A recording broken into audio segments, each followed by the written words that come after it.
What's up guys, welcome to another video from Talk It Out. Here I'm again with my boxing experts Abdullah and Zain. Today, with the new year, we're going to talk to you about our potential fight for 2018. What are the big fights that are going to grab our attention? What do you think, Zain?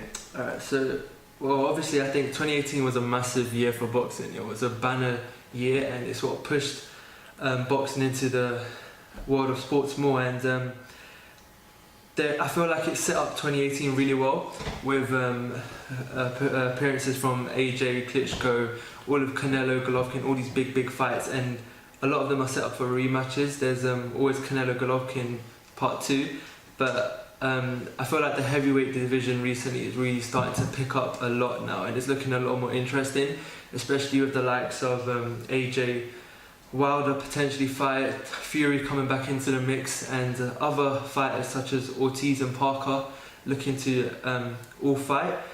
In regards to the situation with AJ and Wilder, I feel as if AJ at the moment is the #1 fighter in the division. He is who everyone else wants to fight, and he basically is the champion. Everyone else is the contender in my eyes. And there's obviously Wilder. He's been talking the talk a lot, saying he can knock AJ out and all this stuff, which is just don't see happening at all. I feel like Wilder needs to fight Ortiz, or maybe Ortiz or even Fury, and maybe Ortiz to show that he's actually who he says he is and that he's a really good fighter. Obviously we've seen that with stats, but let's be real, he hasn't really fought anyone of very high caliber recently. He's been fighting a lot of bums pretty much his entire career. But at the end of the day, his record does speak for itself. Perfect slate. I mean, he had some trouble against Styling first time round. Yeah. And the way he responded, first round knockout, it was actually brutal. So what do you think needs to happen? Personally, I think Wilder and Ortiz go at it. Yeah. I reckon Wilder takes Ortiz out, and that sets up AJ Wilder. That's gonna be a good fight. Break down that fight. What do you think would happen? AJ Wilder. Everyone knows Wilder. He's a slogger. He's got that right overhand, and that's what takes people out. AJ's been tested a couple of times, especially against Klitschko. He was dropped for the first time in his career. So I think if Wilder does connect, that's when things get interesting. But other than that, AJ, if he tightens up, he needs to lose a lot of weight in my opinion. He's so heavy right now. Wilder must be like 17 stone, whereas AJ's like above 20 stone. And he's like super heavy at the moment. And in my eyes, when I see him fight now, like in the Klitschko fight compared to his earlier fights, he's a lot more. Not a lot more, but you can tell he's becoming more stiff. He's not throwing as many combinations, slowing down a lot. And the AJ we know he's so successful now because he can combine his punch power with his speed, and how he's able to connect with so many of his punches, and him being so big. I know it's one of his like attributes and stuff, but he needs to cut down because he's starting to lose movement, footwork, and become a lot more stiff. And that's in a heavyweight division. If you're too slow and you get connected with one of Wilder's punches, it could be game over for him. That's the heavyweight division for you. One punch can change a fight potentially. And I think Fury will be AJ's biggest test. Yeah. For sure. I mean, he's a 6'9". He's all good. Always got that head movement. He's dipping in and out. It's great. I mean, imagine going up against someone who's almost 7 foot tall and he's moving around like he's mobile. He's got everything. I just don't know if he's going to be able to reach those heights that he did before he took that retirement. Do you think AJ being heavy, like you said, over 20 stone, do you think that would work in his favour against someone like Fury who's going to just dance around him? No, never. Because you can even AJ. I feel like when he's put against a class fighter like Klitschko, it took him rounds and rounds to understand Klitschko's pattern and what he was trying to get at.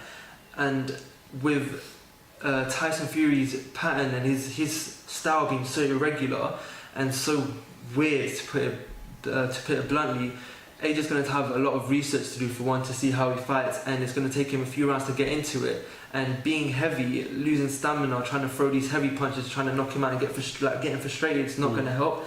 And being heavy against... And Fury isn't exactly slow. When he was at his prime, he was a quick boxer, and he has massive reach. So I definitely feel like AJ needs to drop some weight so he's able to move about more, be more agile, get his footwork right, and maybe that will be a great fight. But at the moment, I do feel like he's too much on the heavy side. He won't be throwing as much punches, and he could win on points. Like, he doesn't always have to look for the knockout. I know it's with his stats right now, but when you're put against people like Fury, in my eyes, I can't see Fury being dropped. Yeah, I agree with that. I think his KO status, I mean, it's 100%, and I think he's going into every fight remembering that stat and thinking, oh, I need to maintain this. So he's not really using the tactical side that we all know that he's got, that he showed earlier on. He got in the ring with Klitschko and he thought, I'm just going to bomb this guy. Yeah. It almost cost him. Yeah. He managed to make it against Takam as well. He was tested. So we got to see how he does. I think that's a habit he got from early on in his career. He thinks like once they've gone down once, they've given up. But the top fighters don't. The top fighters keep going. They're gonna find a way. Exactly. I want you guys to talk about one in particular thing, especially for the AJ Fury fight. Yeah. How important is the jab? Because Fury against Klitschko couldn't punch. Like he literally didn't have the courage to punch because the jab just kept throwing him off. Because he throws at such an awkward time. Yeah. So how important do you think that's going to be against AJ? Do you think he'll be able to work it out? What do you think is going to happen? With Fury? Yeah, Fury's jab. Well, AJ's style of boxing, I feel like AJ always throwing in 1-2s. He's always throwing in 1-2s. He's always moving, and then every now and then he'll look for a power punch, maybe a little combo. But with Klitschko, when he fought Klitschko Klitschko threw a lot of he kind of like, it was two fighters and it was just mirrors of each other. They were fighting the exact same style, and I think that's where AJ had problems. Most of his other fighters, like Dillian Whyte, for example, he got threw off bare because Dillian Whyte didn't stop punching him. He did not stop jabbing him. He did not stop trying to swing at him. And with someone like Fury, with a longer reach, harder hitter, with jabs as well, he's going to cause him a lot of problems. It's going to be his hardest fight of his career so far, 100% in my eyes. And with the jab as well, it's just going to keep on pressing on AJ. It's going to keep on putting a lot of pressure on him, slowing him down. And if he weighs even more, it's going to cause a lot of issues for him, and he needs to have that in his mind. Yep. So moving on to the next potential fight for 2018, what do you think is going to be that next big fight? I think Canelo Triple G #2. The rematch. I mean, the first fight, I think it was a great fight. It was definitely up there as one of the best. I mean, we saw a different side to Canelo. Usually he's going out there, he's being aggressive, but this time he was on the back foot. And I think a lot of what he done in that fight was what he learned after the Mayweather fight. Agreed, 100%. It was the movement, it was the counter punching, it was everything that we love to see, and Triple G gave him problems, for sure. Yep. I was very frustrated with this fight. I thought Triple G won all day long. Like, I'm a big Triple G fan as well, but I'm a big Canelo fan as much as I'm a Golovkin fan, but there was no contest for me. If I'm being honest, I feel like Golovkin destroyed him. He broke him down, especially early on. Like, I did not expect that from Canelo. Later on, he decided to start to pick up, and that was more of a Canelo and someone more on the front foot, throwing heavy combos, and you could see it towards the end. I was getting excited. I thought Golovkin might have problems because Canelo started proper going in with the combos, and they were hard hitters. He was staying on the front foot. But apart from that, Golovkin had Canelo on the ropes all the time, throwing heavy body shots, breaking him down, and don't you think that was Canelo's game plan from the off? Don't you think that he wanted to be on the ropes? He was comfortable. I think he was comfortable. But I do understand, personally, I did think Triple G did edge it. I don't think it was a no contest. Yeah, it was a one-round fight. Yeah, for sure. One-round fight.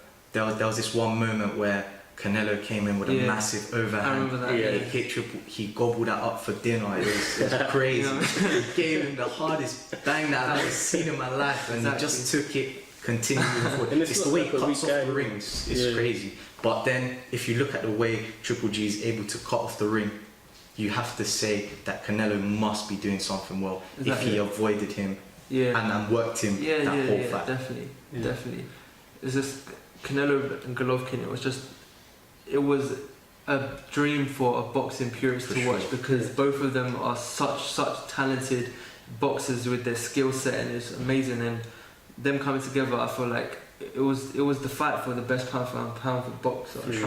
And it's just Golovkin, in my eyes, you won it. Well, you touched on one of the purest fighters for the real boxing fans out there. So we've got to talk about Lomachenko after a big win against Rigondeaux. Potential fight with Mikey Garcia. Do you guys see it happening, and what do you think? Yeah, we talked about Lomachenko, Rigondeaux, the other video, and we just need to touch on his movement. I think that's just what sets him apart. Elegance. I mean, I was just watching the fight. 1 second, he threw a right hand, and then all of a sudden he's behind Rigondeaux.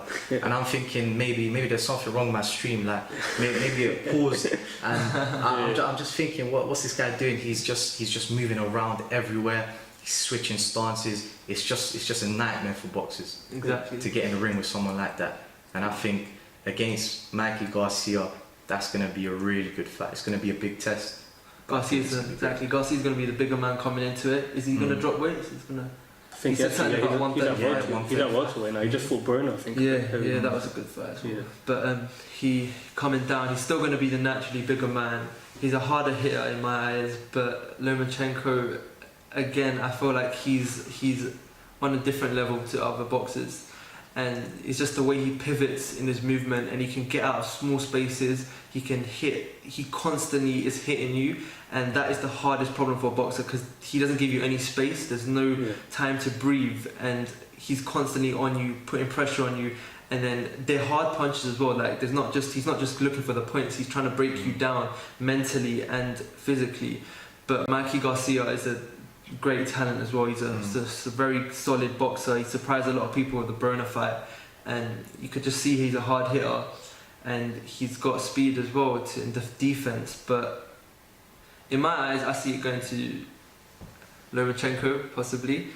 But I feel like the fight needs to be promoted a lot more as well, because it's just you look at that Lomachenko Rigondeaux fight, nowhere near the amount of promotion it deserved. Exactly. Eddie Hearn, that Froch and Groves fight, when it went to Wembley, it was like the Super Bowl. It was that should have been one of the biggest fights. That was Mayweather Pacquiao kind of level. Definitely.